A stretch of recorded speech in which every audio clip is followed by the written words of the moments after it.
Hey folks, this is Tim Ferriss, and I'm answering a request from Alice D. And this is daily practices / strategies to fight depression.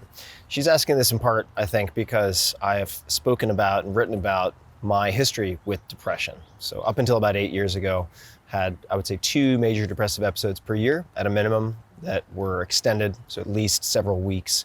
And the short answer to what happened 8 years ago is I began looking very closely at psychedelic medicine and psychedelic science. I'm not going to get into that in this particular episode, though. That is a subject for its own dedicated episode. And there's a lot of writing and also many interviews on my podcast related to that at tim.blog/podcast if you want to explore that topic further.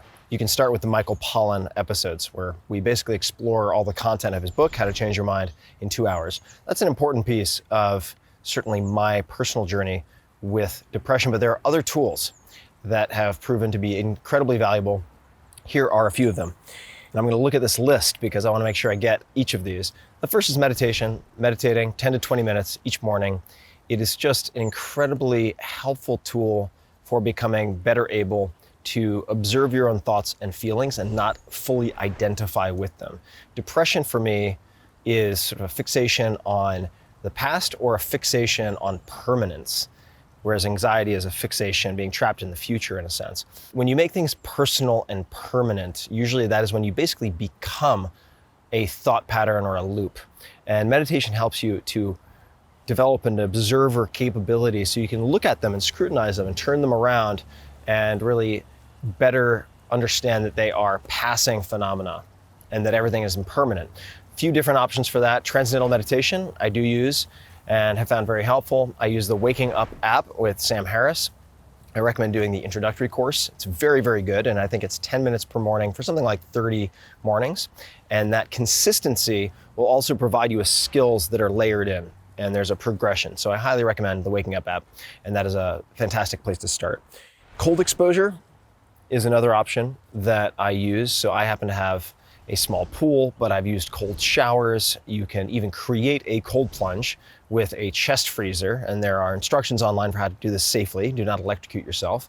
But I will usually use cold plunge in the mornings at least once, and then in the evenings oftentimes again with some type of contrast therapy going hot-cold.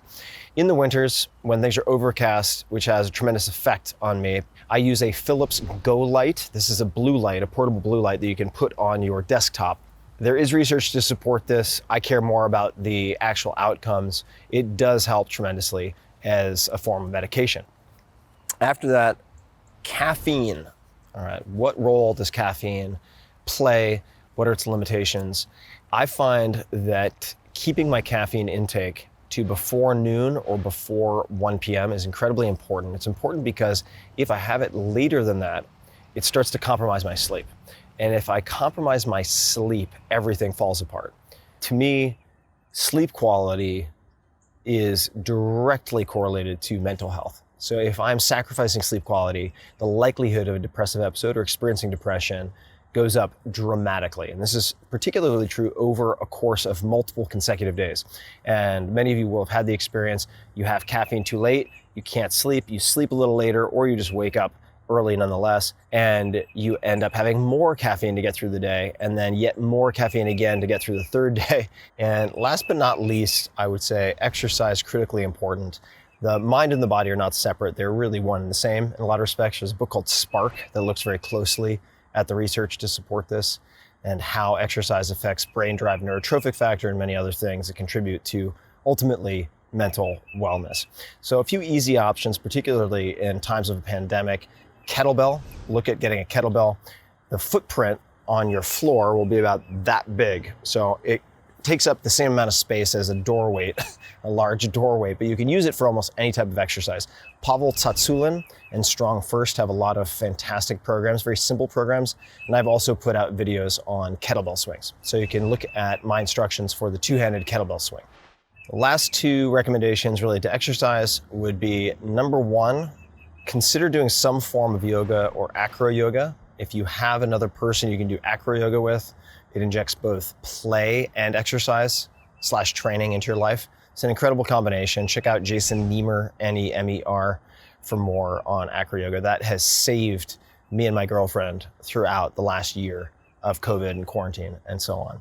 And second is simple walking, long walks. There is almost no problem you cannot walk your way out of. So I will routinely walk 1 to 2 to 3 hours a day, listening to podcasts that are conversations, also because I think that attenuates any feeling of loneliness or isolation. And if you want to make it harder, you can check out a company called Go Ruck. They sell backpacks that are specifically designed to carry weight.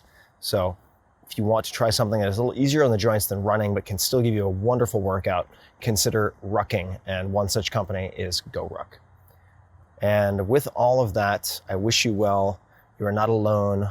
Sometimes it's better to snuggle with your demons, instead of struggle with them. And it's important to forgive yourself for something that is very normal and in fact extremely common, which is the experience of sadness, loneliness, and depression. That is part of being human, especially during a pandemic. So that's very important to remind yourself of.